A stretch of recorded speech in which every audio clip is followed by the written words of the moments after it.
बोल श्यावर रामचंद्र भगवान की जय। महर्षि वाल्मीकि भगवान की जय। श्री हनुमान जी महाराज की जय। श्रीमद् वाल्मीकि रामायण के अयोध्या कांड के पंचम सर्ग में आज हम प्रवेश करेंगे और जिसमें वर्णन है राजा दशरथ के अनुरोध से वशिष्ठ जी का सीता सहित श्री राम को उपवास व्रत की दीक्षा देकर आना और राजा को इस समाचार से अवगत कराना। राजा का अंतःपुर में प्रवेश। उधर महाराज दशरथ जब श्री रामचंद्र जी को दूसरे दिन होने वाले अभिषेक के विषय में आवश्यक संदेश दे चुके, तब अपने पुरोहित वशिष्ठ जी को बुलाकर बोले, नियम पूर्वक व्रत का पालन करने वाले हे तपोधन, गच्छोपवासं काकुत्स्थं कार्याधि तपोधन। गच्छोपाशं काकुत्स्थं कार्याद्य तपोधन। श्रेयसे राज्यलाभाय वधवाशः यत् व्रत वधवाशः यत् व्रत।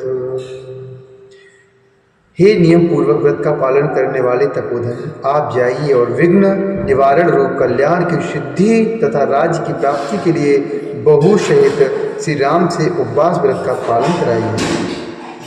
तब राजा से तथास्तु कहकर वेद वेदता विद्वानों में श्रेष्ठ तथा उत्तम व्रतधारी स्वयं भगवान वशिष्ठ मंत्र वेदता वीर श्री राम को उपवास व्रत की दीक्षा देने के लिए ब्राह्मण के चढ़ने योग्य जुते जुताए श्रेष्ठ रथ पर आरूढ़ होकर श्री राम के महल की ओर चल दिए।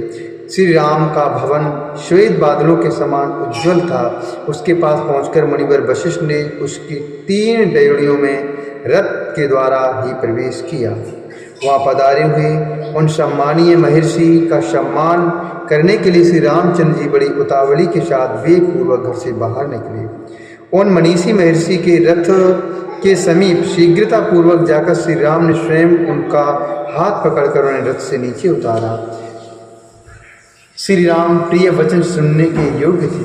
उन्हें इतना विनीत देखकर पुरोहित जी ने वत्स कहकर पुकारा और उन्हें प्रसन्न करके उनका हर्ष बढ़ाते हुए इस प्रकार कहा, हे श्री राम,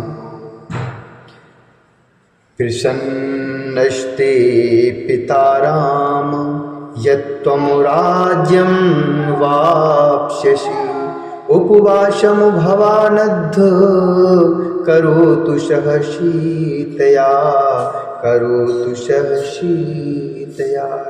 हे श्री राम, तुम्हारे पिता तुम पर बहुत प्रसन्न हैं क्योंकि तुम्हें उनसे राज प्राप्त होगा। अतः आज की रात में तुम वधू सीता के साथ उपवास करो।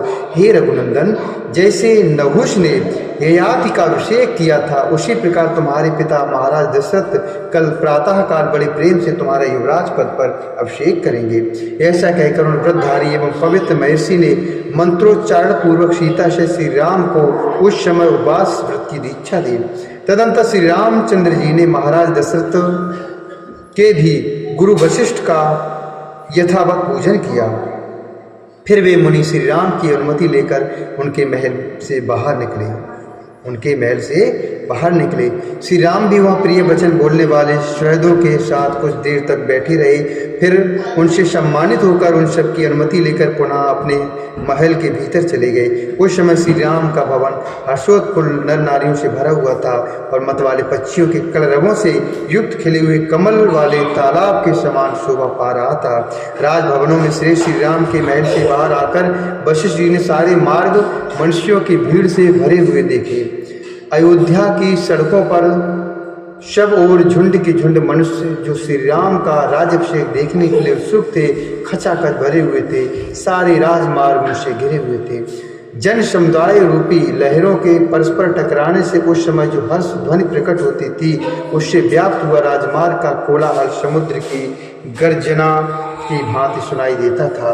उस दिन वन और उपवनों की पंक्तियों से सुशोभित हुई अयोध्यापुरी के घर घर में ऊंची ऊंची ध्वजाएं फहरा रही थीं। उस दिन वन और उपवनों की पंक्तियों से सुशोभित हुई अयोध्यापुरी के घर घर में ऊंची ध्वजाएं फहरा रही थीं। वहाँ की सभी गलियां और सड़कों को झाड़ बुहार कर वहाँ छिड़काव किया गया था।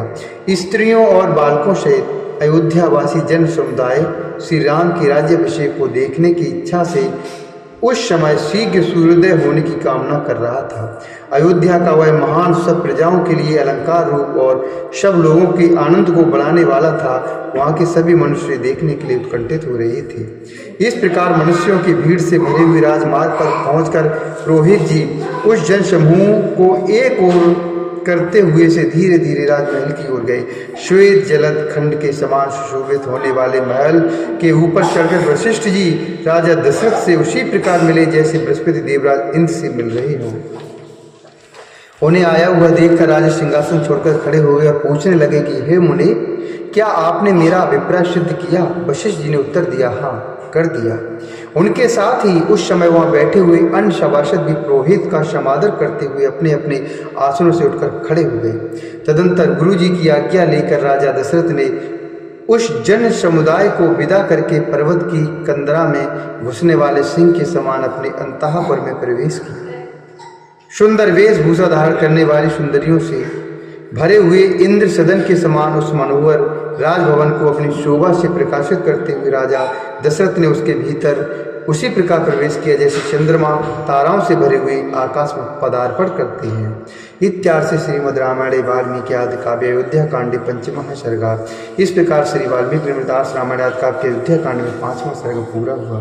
बोलिए श्यावर रामचंद्र भगवान की जय, महर्षि वाल्मीकि भगवान की जय, श्री हनुमान जी महाराज की जय।